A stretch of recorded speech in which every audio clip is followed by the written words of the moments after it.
Bruce, good to see you. Now, we know that this comes ahead of a summit of the two leaders next week, but why exactly is Kim Jong-un promising to stop nuclear tests?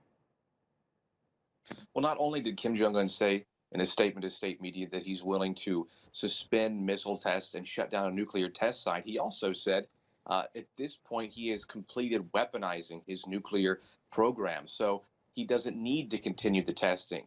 So that is possibly one reason he feels certain that he has completed the proper testing to maintain a sustainable nuclear weapons program as it is without any more underground testing as they've done since 2006. Perhaps another reason this is happening right now is because of the climate of reconciliation on the Korean Peninsula. They're about to hold a summit, the leaders of North and South Korea. Here in the South, we've heard President Moon Jae-in say this week very positive things about the approaching meeting. President Moon and his staff have made it very clear that they're not going to be discussing anything but denuclearization. They've avoided really trying to upset the Kim regime. So not only is this because perhaps they've successfully completed a program, as Kim says, it's building on the air of peace and trying to keep things low key before they actually sit down next Friday. Okay, and tell us more, Bruce, about the reaction to Seoul about the news that we've just heard.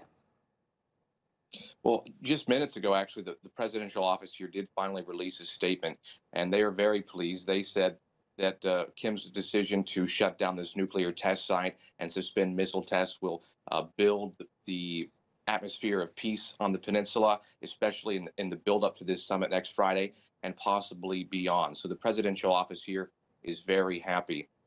Just this week, President Moon said that he heard from the North Koreans who the preparatory talks are holding now, that North Korea is willing to give up its nuclear weapons program, but only if the U.S. ends its hostile policies, as well as guarantees the security of the country. And Moon, surprisingly, said that doesn't mean the withdrawal of U.S. troops from the peninsula. So it's interesting that Kim would come out just a day or two later and say that, well, we've suspended missile tests and we have shut down this nuclear test site.